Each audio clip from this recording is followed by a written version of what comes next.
Hello friends, welcome back to Evaro's recipes.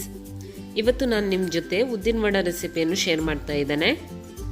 Vada maker ಇಲ್ಲದೆ ಕೈಯಲ್ಲೇ ಸುಲಭವಾಗಿ ಹೇಗೆ ಮಾಡುವುದಂತ ತಿಳಿಸಿಕೊಡ್ತಾ ಇದ್ದೇನೆ. ಈ ರೆಸಿಪಿಯನ್ನು ಹೇಗೆ ಮಾಡುವುದಂತ ನೋಡೋಣ.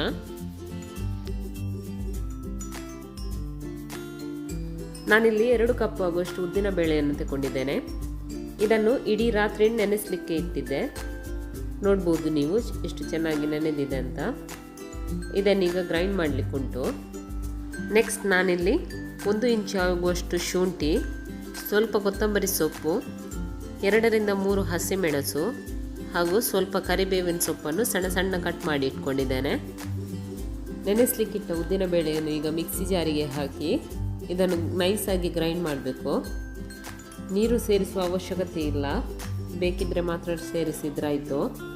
ನೀರನ್ನು ಸೇರಿಸದೆ ಇದನ್ನು ಗ್ರೈಂಡ್ ಮಾಡ್ಬೋದು. ಇದೀಗ ಗ್ರೈಂಡ್ ಆಗಿ ರೆಡಿಯಾಗಿದೆ. ಇದಕ್ಕೆ ರುಚಿಗೆ ತಕ್ಕಷ್ಟು ಉಪ್ಪನ್ನು ಸೇರಿಸ್ತಾ ಇದ್ದಾನೆ. ಜೊತೆಗೆ 1.5 ಟೀ ಸ್ಪೂನ್ ಆಗುವಷ್ಟು ಜೀರಿಗೆಯನ್ನು ಸೇರಿಸ್ತಾ ಇದ್ದಾನೆ. ಇದರ ಜೊತೆಗೆ ನಾವೇನೆಲ್ಲ ಕಟ್ ಮಾಡಿ ಇಟ್ಕೊಂಡಿದ್ದೇವೆ ನೋಡಿ, ಅದನ್ನು ಸೇರಿಸ್ತಾ ಇದ್ದಾನೆ. ಶುಂಠಿ, ಹಸಿಮೆಣಸು, ಕೊತ್ತಂಬರಿ ಹಾಗೂ ಕರಿಬೇವಿನ ಸೊಪ್ಪನ್ನು ಕಟ್ ಮಾಡಿ ಇಟ್ಕೊಂಡಿದ್ದೇವಲ್ಲ, ಅದನ್ನು ಸೇರಿಸಿ ಇದನ್ನು ಚೆನ್ನಾಗಿ ಮಿಕ್ಸ್ ಮಾಡಬೇಕು.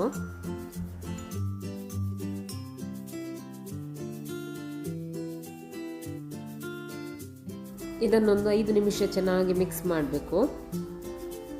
ಮಿಕ್ಸ್ ಮಾಡುವುದರಿಂದ ವಡೆ ಚೆನ್ನಾಗಿ ಬರುತ್ತೆ.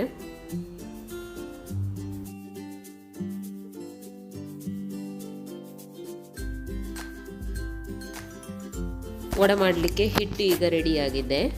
ಇದನ್ನೀಗ ಫ್ರೈ ಮಾಡೋಣ. ನಾನಿಲ್ಲಿ ಕಾವಲಿಯಲ್ಲಿ ಎಣ್ಣೆಯನ್ನು ಬಿಸಿ ಮಾಡಲಿಕ್ಕೆ ಇಟ್ಟಿದ್ದೇನೆ.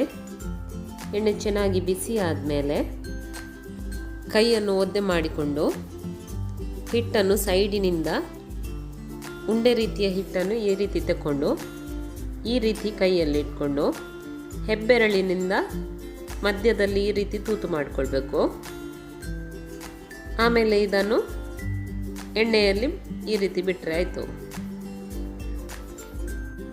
ಅದೇ ರೀತಿ ಉಳಿದ ಹಿಟ್ಟನ್ನು ಕೂಡ ಕೈ ಒದ್ದೆ ಮಾಡಿ ಉಂಡೆ ರೀತಿ ತಗೊಂಡು ಈ ರೀತಿ ಮಧ್ಯದಲ್ಲಿ ತೂತು ಮಾಡಿ ಎಣ್ಣೆಯಲ್ಲಿ ಬಿಟ್ಟರೆ ಆಯಿತು. ಇದು ಮಾಡುವುದು ತುಂಬ ಸುಲಭ.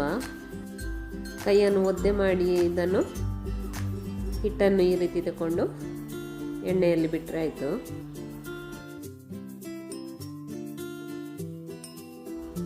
ವಡ 2 ಸೈಡ್ ಚೆನ್ನಾಗಿ ಫ್ರೈ ಆಗಬೇಕು. ಬ್ರೌನ್ ಕಲರ್ ಆಗುವವರೆಗೆ ನಾವು ಇದನ್ನು ಫ್ರೈ ಮಾಡಬೇಕು.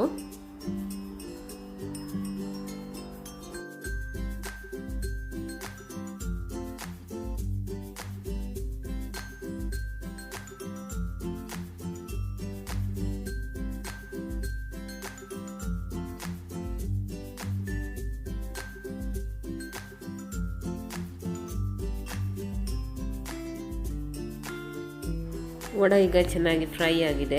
ಇದನ್ನೀಗ ಸೆಪ್ರೇಟ್ ಪ್ಲೇಟಿಗೆ ತೆಗೆದಿಡ್ತಾ ಇದ್ದಾನೆ.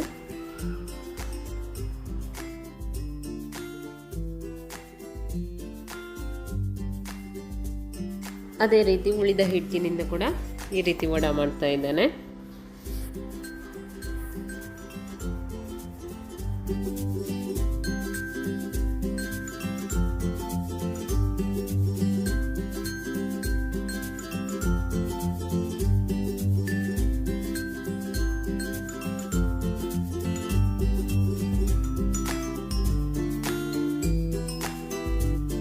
ಹೊರಗಡೆಯಿಂದ ತುಂಬ ಕ್ರಿಸ್ಪಿಯಾಗಿ ಹಾಗೂ ಒಳಗಡೆಯಿಂದ ಸಾಫ್ಟ್ ಆದಂಥ ವಡ ಈಗ ರೆಡಿಯಾಗಿದೆ.